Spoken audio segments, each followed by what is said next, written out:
Well, those protections have been drawn up following extensive consultation with veterans' organisations, and I gave the House a commitment yesterday evening that I will continue to talk to veterans, to the Royal British Legion and to the Veterans Commissions and others to make sure we get these right.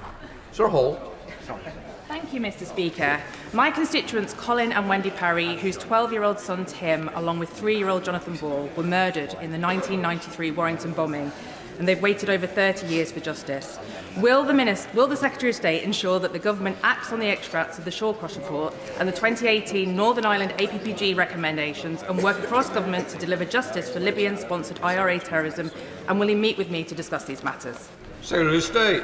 Well, the whole House would once again want to express its sympathy to all the families affected by that terrible bombing. The government and predecessor governments have raised this issue with the Libyan authorities. It is a difficult process engaging with them. There are complications to do with the way in which their assets are held. This is a lead for the Foreign and Commonwealth and Development Office, and I will make sure that the appropriate minister hears the request that my honourable friend has made. Alex Easton. Thank you, Mr. Speaker. Secretary of State, isn't it the reality that this legislation has failed to win the confidence of many who served, and that's what is now needed? Are clear, robust protections against repeated investigations so that we honour our veterans in practice and not just in rhetoric. Well, I say to the honourable gentleman, those protections, including against repeated investigations, are clearly set out in the bill that the House gave a second reading to yesterday, and I hope that as people come to understand that they're there and how they work, they will offer the reassurance that he is looking for. Jim Allister. Yesterday in the second reading, the Secretary of State gave an undertaking that he would not appoint any paramilitaries to the Victims and Survivors Group. In light of that undertaking, will he now underwrite it by indicating that he will accept an amendment to put into statutory form that there cannot be any paramilitary serving on the Victims and Survivors Group? If his undertaking is good, then let's make it even better by putting in statute. Well, I think from memory, Mr. Speaker, I gave that undertaking 3 times at the dispatch box yesterday, and I hope that it would provide the honourable member with the assurance that he is looking for, because I'm quite clear no one with that record is going to be appointed to the Victims and Survivors panel. Parin Moon. Mr. Speaker, yesterday, along with the Veterans Minister, I met with a group of Special Forces veterans based in Cornwall. The Legacy Act's immunity scheme, which would have enabled immunity for terrorists and other key provisions, were ruled against by our domestic courts. Isn't it the case that any new government would have had to have dealt with this? Well, that is indeed the case. My honourable friend is absolutely right. It was quite wrong to have brought forward legislation to seek to give immunity to terrorists, which is what the last government's Legacy Act did, and that is probably the principal reason why it had no support in Northern Ireland, including from victims and survivors, because there is a fundamental principle: we believe in the rule of law and it should apply to everyone, and that is why the government is acting in the legislation to finally, and the remedial order to finally lay that failed attempt at immunity to rest. Gregory Stafford. Thank you, Mr. Speaker. Can I ask the Secretary of State was the Irish Deputy Prime Minister, Simon Harris, wrong when he said that there were no new protections for veterans in the Troubles Bill? Well, there clearly are new protections. There clearly are new protections for veterans in the Troubles Bill set out throughout the legislation that were never in the previous legislation that the last government passed, and we've laid them out to the House, and the veterans community and others can see clearly what they are. Alex Burkhart, Shadow Secretary of State. Thank you very much, Mr. Speaker. On the 15th of August 1998, in Omagh, the real IRA murdered 29 people, including a woman who was pregnant with twins. It was the deadliest attack of the Troubles and the most wicked. Following the 2021 recommendation of Mr Justice Horner, the last Conservative government launched the OMA inquiry into whether there was anything that UK state authorities could have done to prevent the bombing. But the bombers planned and launched their attack from the Republic of Ireland. And this was why Mr Justice Horner also said there needed to be an independent inquiry in the Republic to ask whether Irish state authorities themselves could have done anything. Given that the UK's inquiry was announced 3 years ago, has the Secretary of State raised the question of an inquiry in the South with his counterparts on his recent trip to Dublin? Well, I have in my conversations with the Irish government raised that question. It is, of course, for the Irish government to decide whether they wish to hold a public inquiry, but as the honourable gentleman will be well aware, the Irish government has committed to cooperate fully with the inquiry the last government established, both through the Memorandum of Understanding on the provision of information and the commitment they have made to legislate to allow witnesses to give evidence to it.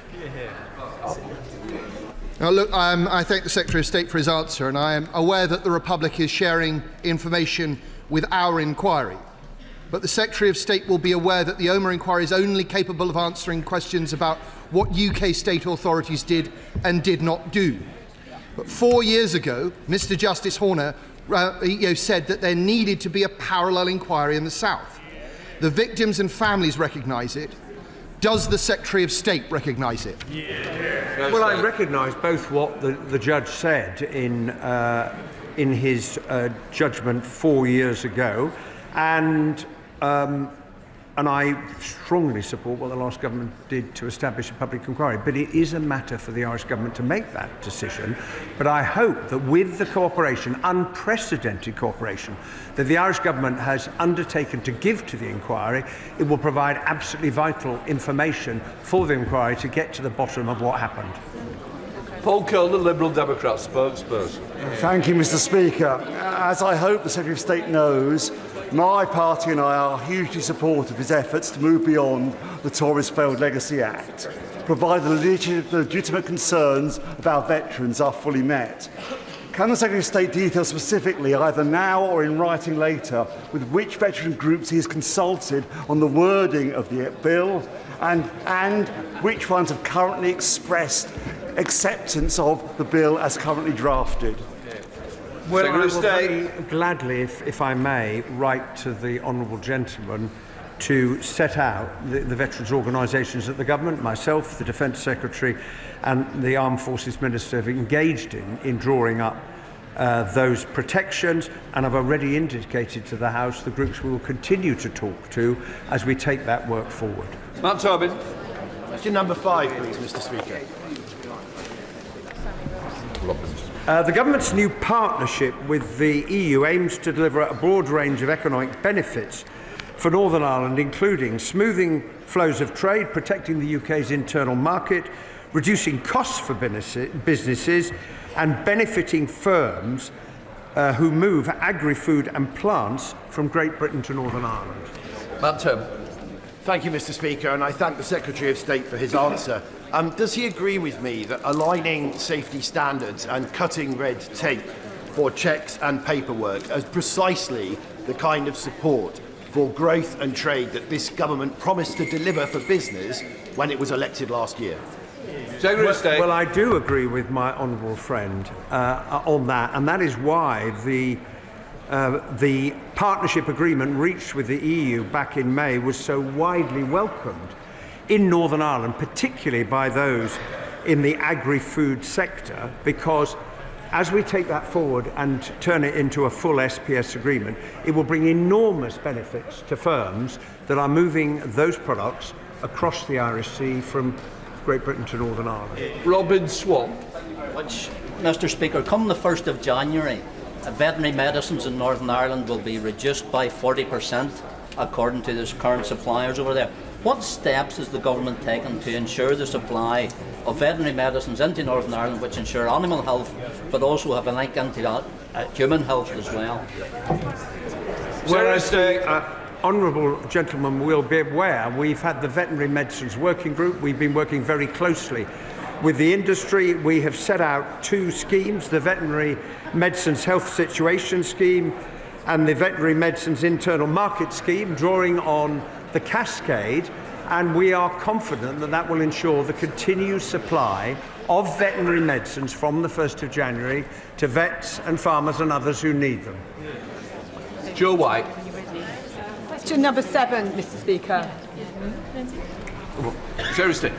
The Northern Ireland Troubles Bill will retain Part 4 of the 2023 Legacy Act, which includes provisions for memorialisation.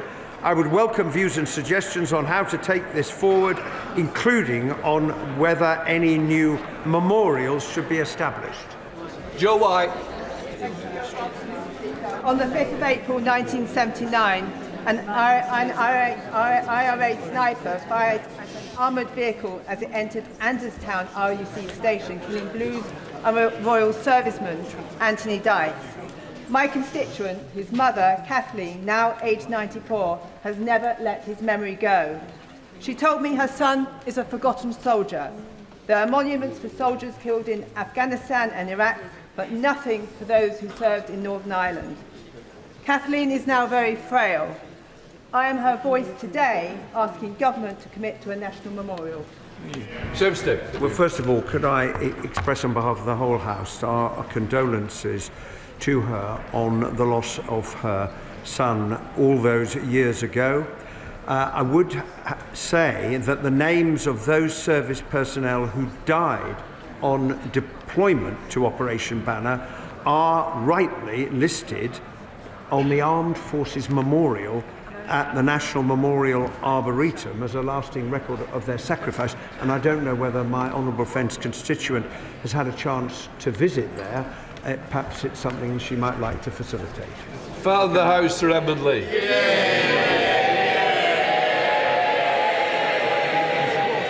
Many thousands of our brave troops served in Northern Ireland, and many gave their lives for peace and for our country. Does the Secretary of State agree with me that they deserve a permanent memorial, not some of them to be prosecuted? Yeah. Well, as I indicated in answer to the earlier question, there is that memorial already at the National Memorial Arboretum. There are other places in which the service and sacrifice of those who served the state is recorded, including the RUC Memorial Garden that I've had the opportunity to visit, and it was an extremely moving occasion as one looks at all of the names and remembers the huge sacrifice that all of those people made in defence of freedom in Northern Ireland. Before I come to Prime Minister's questions, may I extend a warm welcome to the President of the National Council of Slovak Republic and his delegation, who are with us in the gallery today. And may I also welcome the new Chief Minister of St Helena. We now come to questions to Prime Minister Kit Malthouse. Number 1. Prime Minister. Mr. Speaker, let me start by congratulating Scotland on their magnificent victory last night, qualifying for the World Cup for the first time since 1998. I didn't realise you were all Scottish MPs, Prime Minister. Mr. Speaker, they qualified with fantastic goals, including a cracker from former Arsenal player Kieran Tierney, who was always a great favourite with the fans. Mr. Speaker, my thoughts are with the communities across the country affected by severe flooding, particularly in Monmouthshire. I've been liaising with the First Minister of Wales and want to thank all our emergency services for their response. Mr. Speaker, my thoughts are also with the family and loved one of Royal Fleet Auxiliary member James Elliott, who has sadly been lost. I know the contribution that personnel of the Royal Fleet Auxiliary make and the risks that they take in the line of duty. My thoughts, and I'm sure the thoughts of the whole House, are with those who knew him at this tragic and difficult time for them. Mr. Speaker, last Thursday I visited Anglesey to announce the construction of the country's first small modular reactor. That's the biggest investment in North Wales in a generation, creating more than 6,000 jobs. On Monday, we introduced the largest overhaul of the asylum policy in modern times, restoring control, fairness and creating safe and legal routes. And today I'm pleased to announce that inflation is coming down. There's more to do, but it's an important step. Mr. Speaker, this morning I had meetings with ministerial colleagues and others. In addition to my duties in this House, I shall have further such meetings later today. Mr. Speaker, many of us are becoming concerned that technical or procedural manoeuvres outside of this House may be used to prevent Parliament reaching a decision on the terminally ill adults bill. Now, the government is neutral on the bill itself, but I presume it's not neutral on the issue of democracy or the primacy of this chamber. So could the Prime Minister please reassure the House that the decision of elected members, and indeed the wishes and hopes of the vast majority of the people we serve, will not be frustrated in this way? Prime Minister. Can I thank him for his question? I know he feels strongly about this issue. As he says, the government is neutral on the passage of the bill. It is a matter of conscience, so there are different and respected views across Parliament, and it is for Parliament to decide in the end on any changes in this chamber. Scrutiny of the bill in the Lords is a matter for the Lords, but the government does have a responsibility to make sure that any legislation which passes through Parliament is workable, is effective and of course enforceable. John Trickett. Thank you very much indeed, Mr. Speaker. And the party opposite in government said that they would level up the country, but in fact they left the country divided. Austerity, deindustrialisation, stagnant wages, all took the heart, ripped the heart out of mining communities like the ones I represent. Everywhere you can see the legacy which the party opposite left. And how can it be right that the hard-working, loyal people in my constituency earn £400 a week or £20,000 a year less than people who live in Kensington? So will the Prime Minister now declare that it is the government's moral purpose to eliminate economic injustice, starting with the budget next week, announcing massive investment in the north and wherever else poverty and low pay raising its head? Well, can I thank him for raising this important issue, because they laugh, but working people paid a very heavy price for 14 years of economic failure. Austerity damaged the economy and decimated public services. A botched Brexit deal stifled growth, and the reckless borrowing on the mini-budget saw mortgages and the cost of living soar. He's right to raise this issue. We're determined to tackle inequality. He'll be pleased to know that under this government wages are up, but we need to do more. We've had a pay increase for the 3.5 million lowest paid, and the Chancellor will deliver a budget based on Labour values. Kevin Bainbrook, Leader of the Opposition. Thank you, Mr. Speaker. And can I associate our side of the House with the remarks the Prime Minister made about James Elliott? Can the Prime Minister tell us why his government is the first government in history to float increasing income tax rates only to then U-turn on it all after the actual budget? Prime Minister. I'll inform you the budget's actually next week rather than after the budget. It's only got 1 week to go. But I can tell her it'll be a Labour budget, Mr. Speaker, with Labour values. That means we will concentrate on cutting NHS waiting lists, cutting debt and cutting the cost of living. And because of the decisions we've already made, inflation is down this morning. The Bank of England have upgraded growth. We've got a record £230 billion of investment into this country under this government. Mr. Speaker, he says the budget is next week, but we read all about it in the papers. This is the first budget to unravel before it's even been delivered. The Chancellor's cluelessness, I'm afraid, is damaging the economy now. The Prime Minister needs to end this shambles. So can he confirm today that he won't break another promise by freezing income tax thresholds? Mr. Speaker, the budget is 1 week today and we will lay out our plans. But what we won't do, Mr. Speaker, I've said what we will do in terms of protecting the NHS and public services. What we won't do is inflict austerity on the country as they did. It's caused huge What we won't do is inflict a borrowing spree like Liz Truss did, also inflicted and did huge damage. Mr. Speaker, have they learnt anything? She's apparently got a golden economic rule, I think. So it's a very important rule, this golden rule. That there's this £47 billion of cuts with no detail.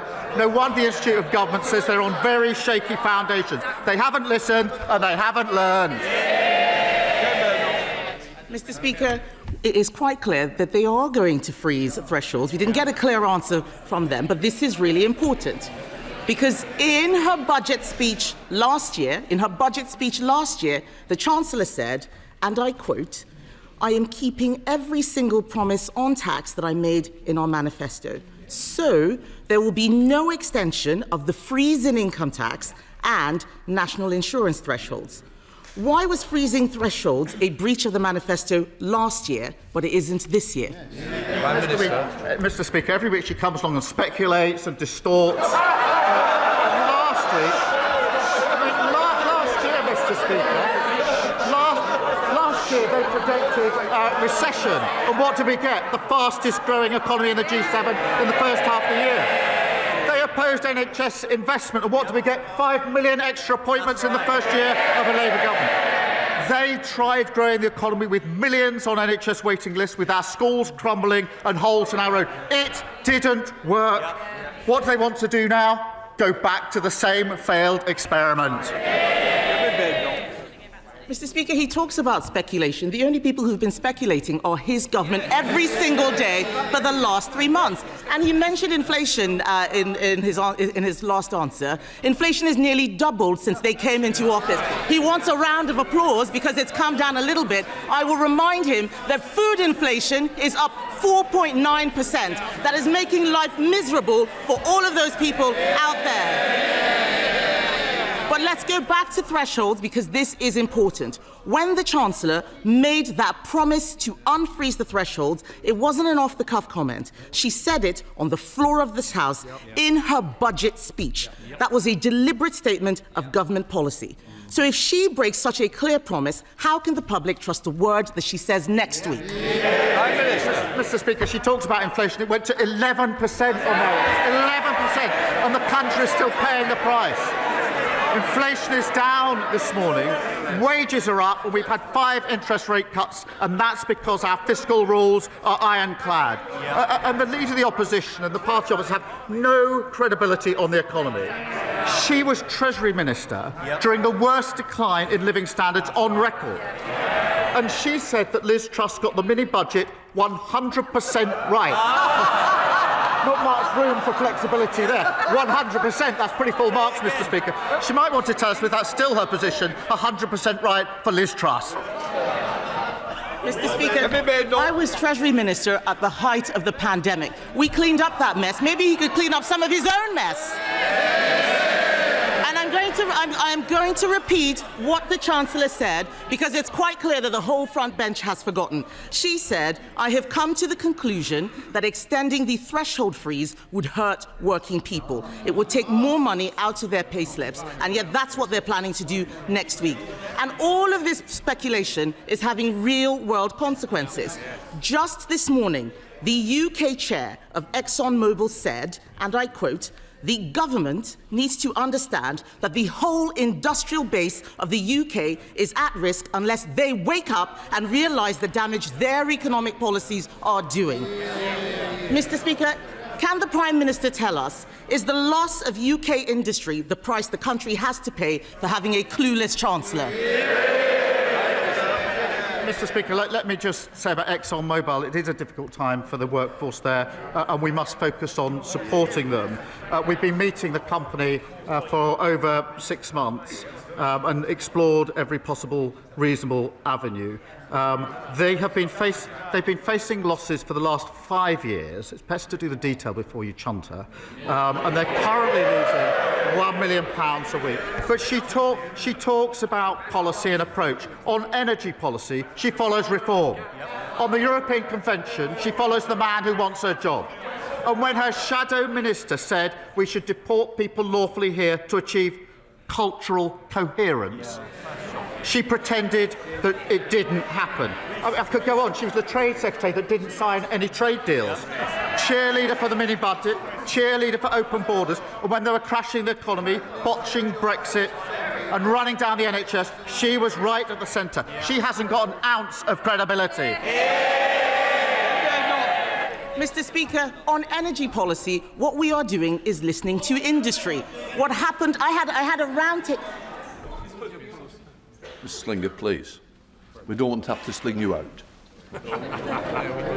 Mr. Speaker, just this morning, we heard from the chair of one of our largest energy companies. Last week, I had a roundtable with energy companies, and what they had to say about this Prime Minister and his energy secretary is unprintable. They are absolutely furious. Our oil and gas industry is dying, and he's standing there saying he had meetings. People out there are struggling, Mr. Speaker.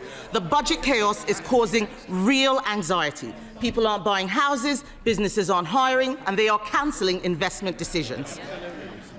2 weeks ago, the Chancellor called a ridiculous press conference to blame everyone else for her having to raise income tax. Then last week, she U-turned on her own U-turn. Instead, we can see they're planning to freeze income tax thresholds, something she said last year would be a breach of their manifesto. They are making it up as they go along. Doesn't the country deserve better than government by guesswork? Mr. Speaker, either we renew our country with Labour or we go back to austerity 2.0 with reform of the Tories. They left waiting lists at record highs. Almost 1 million more children in poverty, and they wrecked our public services.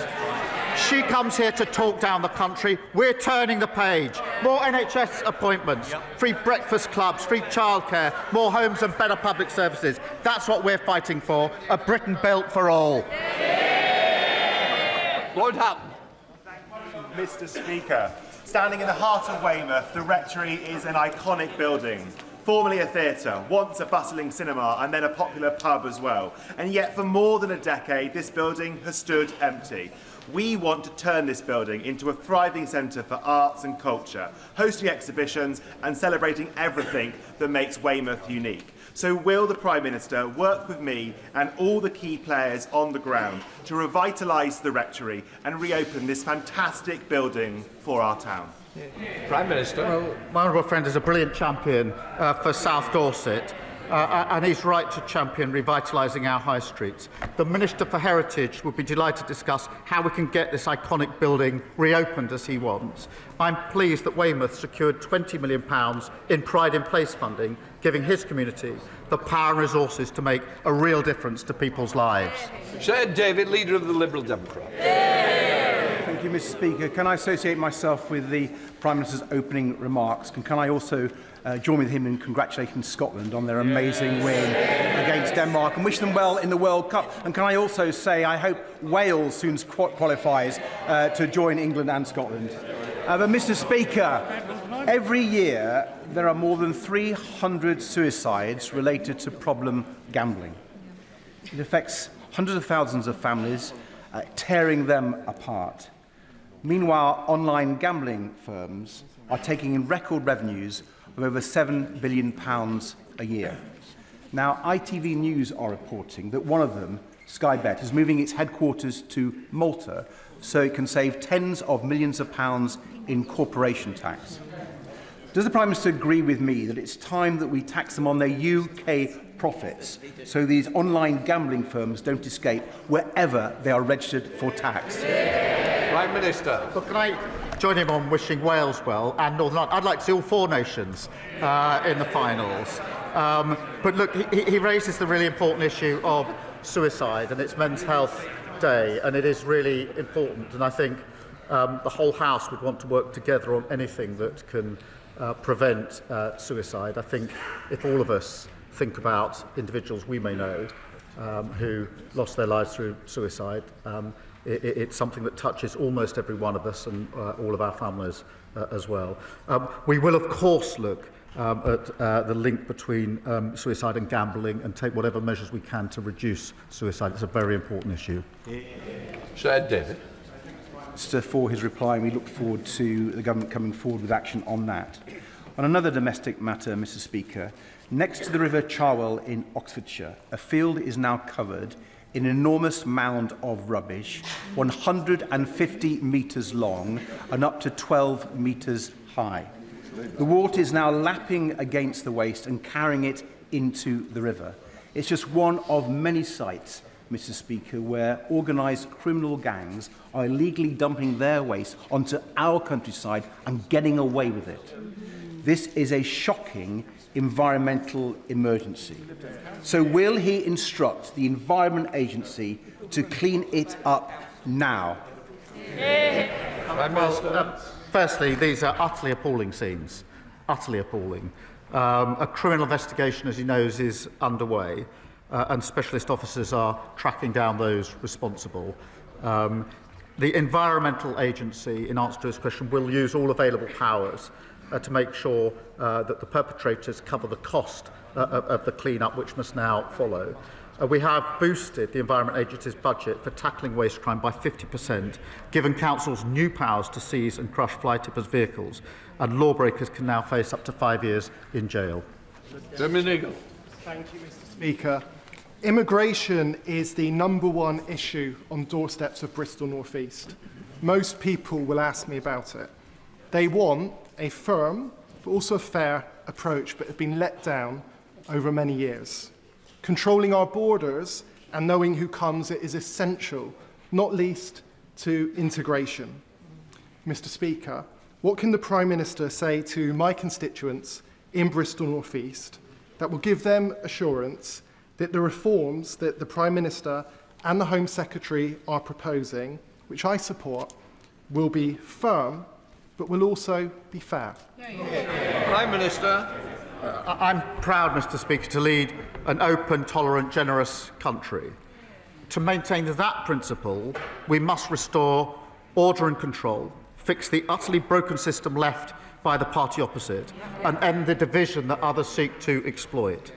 That does include creating safe and legal routes, recognising those who contribute, integrate and strengthen our society, while at the same time reducing illegal arrivals and removing those with no right to be here. That is a fair, progressive system that meets modern challenges. Jim Allister. Mr. Speaker, the governments of France, Germany and the United States have all extracted from Libya compensation for their citizens who were affected by Gaddafi-led terrorism across the world. Why, Prime Minister, is the British government continuing to fail United Kingdom citizens who suffered to a huge extent through the importation of arms and, in particular, the tons of Semtex that Gaddafi supplied to the IRA, giving rise to Enniskillen, to Warrington, to the Baltic Exchange and multiple others? Why is no compensation being extracted from Libya for our citizens when it can be done for others? And will the Prime Minister at least meet representatives of the almost forgotten but still campaigning families for those affected by Gaddafi's terrorism? Well, Prime Minister. So many suffer from Gaddafi, and he's absolutely right to raise this really serious issue, and we're working hard on it. I'll absolutely make sure that the meeting he asked for is set up with the relevant minister so that we can give the full position and take on board what they have to say. Luke Charters. On International Men's Day and in the spirit of Movember, I want to be open about my own past mental health challenges in the hope that it might encourage other men to do the same. And during the traumatic birth of my first son, I nearly lost my wife, and a dark cloud settled over me. A cloud lifted through conversation and support, and through the safe arrival of my second son, and bright days lie ahead. I'm joined in the gallery today by Mike from York Menfulness, a fantastic charity giving men a place to talk. So will the Prime Minister, as a dad himself, agree with me that strength as a man means being open about our emotions and that we should never face into challenges on our own? Can I thank him for his honesty? It's never easy to stand up and say what he's just said. And I hope he understands just how important that is for others who will be suffering, who will be inspired to be able to talk openly about their experiences and, importantly, get the help that they need. I'm really proud to publish the first ever men's health strategy today to tackle challenges that disproportionately affect men, including certain cancers and suicide, which is tragically the biggest killer of those men under 50. So we will invest millions in helping more men access mental health support, better care for former minors, and rolling out at-home blood tests to tackle prostate cancer. But I do thank him for speaking out. I think it's so important, it's so brave. It's been done across the House. This isn't a party political issue, but it's always very powerful when it's done, and it's a model for all of us. Thank you, Mr. Speaker. Given the government's desire to improve educational outcomes and the well-being of our children, it is ignoring the elephant in the room. This morning I hosted a really powerful round table with 3 secondary head teachers who spoke about the transformational effect that a complete ban on smartphones in their schools had had. Improved behaviour, increased focus, far fewer safeguarding issues, and most importantly, happier children. But for them it has been really hard won, and it's sunk a huge amount of time. So will the Prime Minister tell me and the thousands of head teachers out there who are crying out for this change why his government won't back them with a ban on smartphones in schools? Prime Minister. I thank her for a question. It's a really important question. I've got teenage children in secondary school, and I know it's an issue of concern to parents and teachers. The reality of the statistics are that the vast majority of schools already ban smartphones at school. They allow children to bring their phones to schools, but they ban them in school time in lessons. Of course, we will always keep this under review. We've got to take steps that will be effective. I agree with the sentiment of what she's putting to me. We need to deal with it effectively. Andrew Peggs. Thank you, Mr. Speaker. One of the worst legacies of the last Conservative government was the collapse in apprenticeships for young people in places such as Peterborough, shutting a generation out of opportunity. Mr. Speaker, my city is determined to turn that around, with places like Peterborough College, like many of our colleges, leading the charge. Whilst I welcome the government's reform, I still speak to too many young people who can't access the training they need to rebuild Britain. Will the Prime Minister set out what more we can do together to ensure Peterborough's young people get the good jobs and apprenticeships they deserve? Prime Minister. Well, I thank him. His dedicated campaign means Peterborough has one of the first youth guarantee pilots in the country. Mr. Speaker, we inherited an awful situation where almost 1 million young people were not earning or learning. We refuse to accept that. That's why we're delivering the new youth guarantee, investing a record £3 billion into apprenticeships and increasing the national minimum wage for 16 to 20-year-olds. The Reform and the Tories say the minimum wage is too high. They're totally wrong. We're going to focus on every young person to give them the chance to succeed. Thank you, Mr. Speaker. Whilst the Labour front bench continue to peddle their own form of dog whistle politics, Reform UK...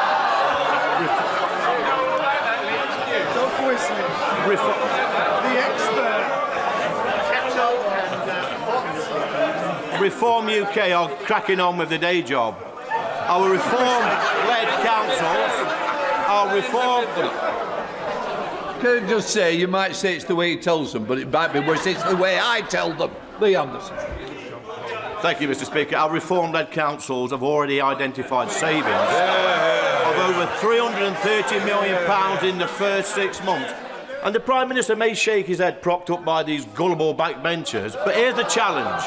Will he ensure that all the cancelled elections from this year and the proposed local elections for next year will go ahead in May 2026? Go on, be a man. I didn't realise this was quite so good at stand-up comedy. Mr. Speaker, he talks about dog whistle. Last week, his leader said he didn't have time to condemn the racist comments of his fellow MP for Runcorn.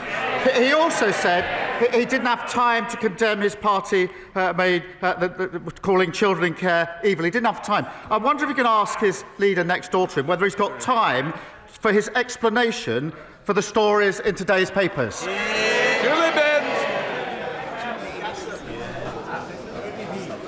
Mr. Speaker, over the summer, large quantities of illegal cigarettes were seized in shops in my Carlisle constituency. However, many of those shops were reopened the very next day.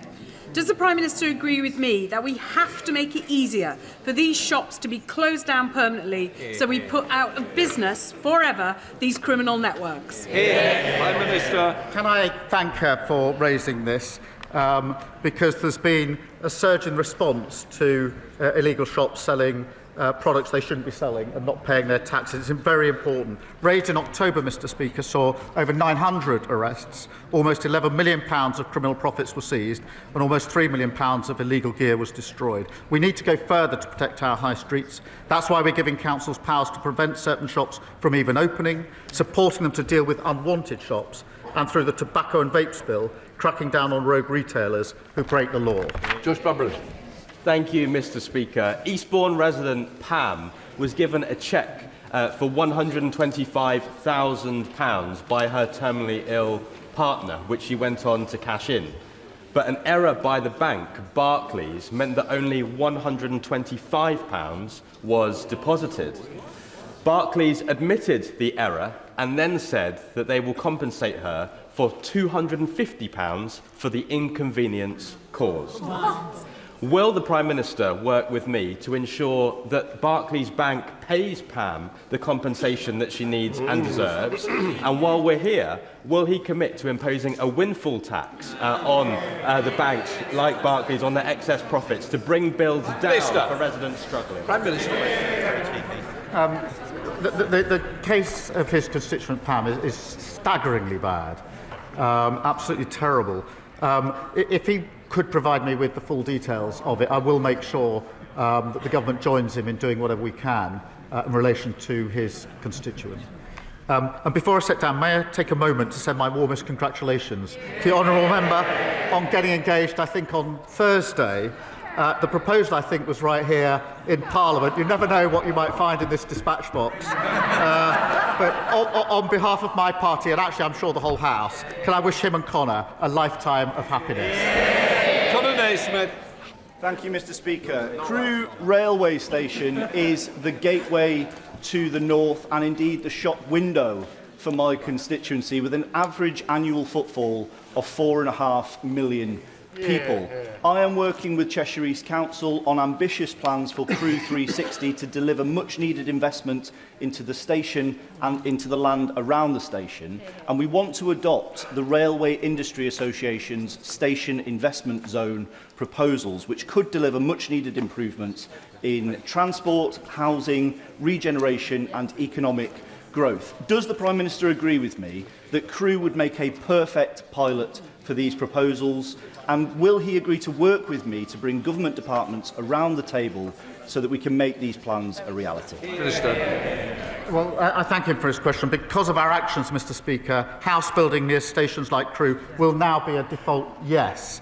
That means tens of thousands of homes delivered far sooner for families with great transport links as standard. I'll make sure that he meets the relevant ministers to drive forward growth. Every step we've taken to deliver more homes has been opposed by the parties opposite. They're the blockers, Labour are the builders. James McMurdo. Thank you, Mr. Speaker. Mr. Speaker, it is an open secret that the gig economy is a magnet for organised crime and illegal workers. As Christmas approaches and demand increases, so do the associated risks.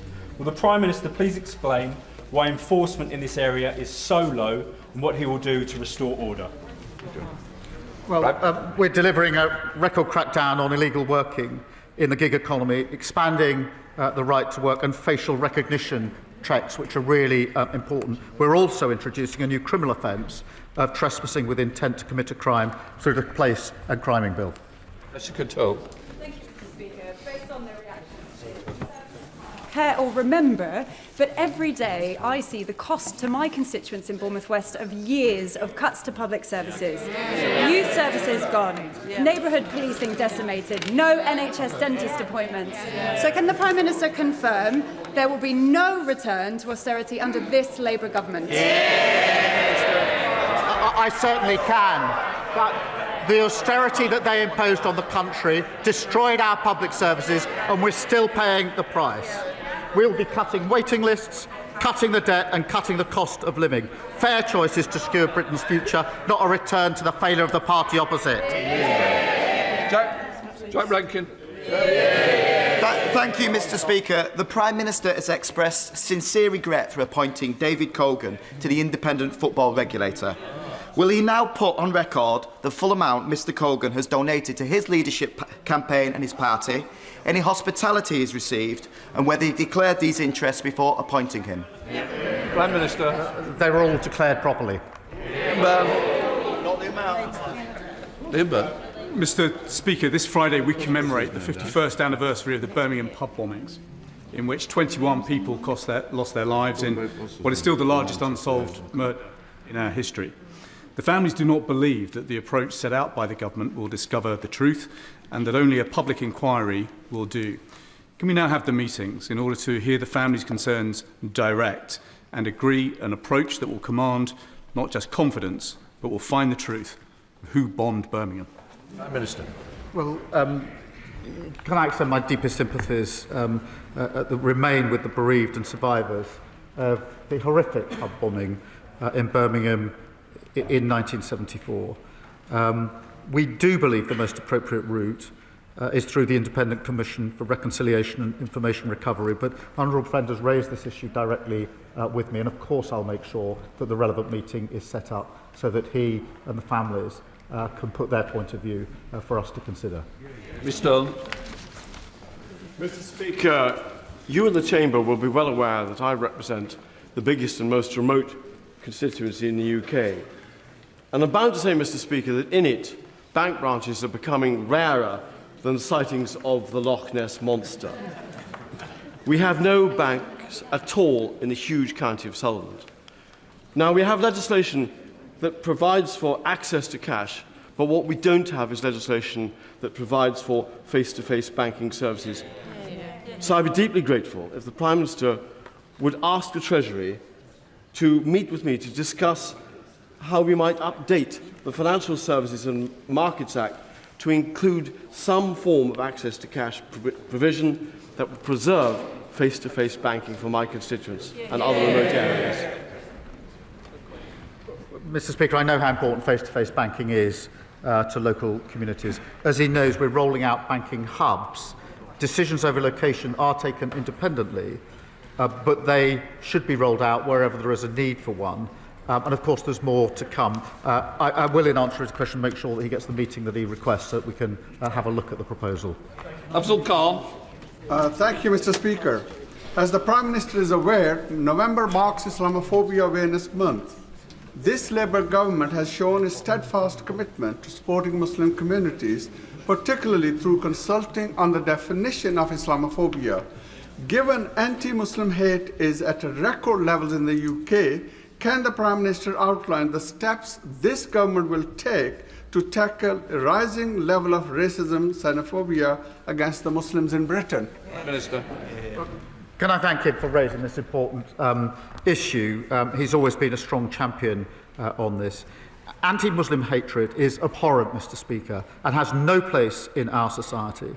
And the increase in incidents must be addressed. It's why we're increasing funding to protect mosques and Muslim faith schools across the country. It's why we've announced a new fund to monitor anti-Muslim hatred and support victims. And we continue to work on the definition of anti-Muslim hatred. I would.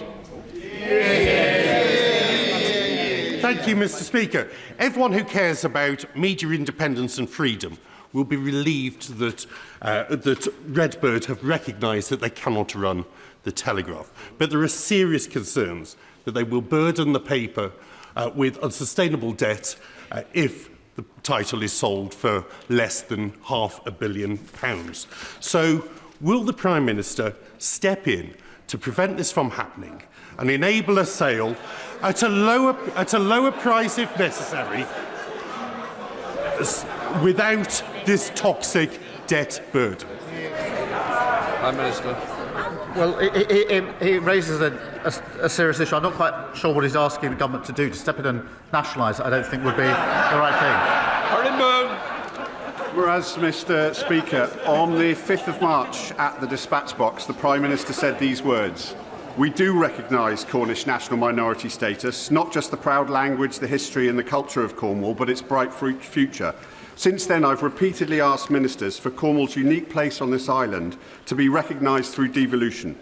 When the devolution bill comes back to the House next week, will the Prime Minister help me explicitly enshrine Cornish devolution and Cornish national minority status in that bill? Prime Minister. Can I thank him for his question? Of course, he has raised this issue with me on a number of occasions already. He's a great champion for Cornwall. We will ensure that Cornwall's national minority status is safeguarded in any future devolution arrangements. We have provided £500,000 to support distinctive Cornish culture, including the Cornish language. Sir David. The Prime Minister knows that last week 9 four-star generals made plain that yesterday's Northern Ireland bill is doing harm to the British Army already. Most acute damage is being felt by the Special Air Service. It's already affecting their recruitment, their retention, their morale and their operational effectiveness. As a result, lawyers acting for the SAS Regimental Association have sent a letter before action to the Secretary of State for Northern Ireland. I know of no precedent for this in the entire history of the British Army, and it's because it's so important. It reflects how important it is. So can I make a plea to the Prime Minister? Will he involve himself personally to make sure that 60, 70, 80-year-old soldiers who have carried out actions which most of us would view as heroic are not persecuted in the coming years? Because now it's a matter not of national security, but of national honour. Can I thank him for his question and reassure him on the protections that he seeks for veterans, because it is a very important issue and he's continually and rightly raised it. There will be protection from repeat investigations, so the Commission doesn't go over old ground without compelling reasons. There will be protection from cold calling and protection in old age, so that elderly veterans are respected. And those who do contribute to the legacy process will have a right to anonymity, a right to stay at home to give evidence remotely, and a right to be heard through the Commission. That is the work that we're doing, and I'm happy to discuss it further with him. To end on the subject, no doubt we can expect is Scotland's victory total correct. Thank you, Mr. Speaker. When the Prime Minister next meets with the President of the United States, can he ask him if he knows any reasonably priced hotels near the MetLife Stadium in New Jersey, where the World Cup final is to be held?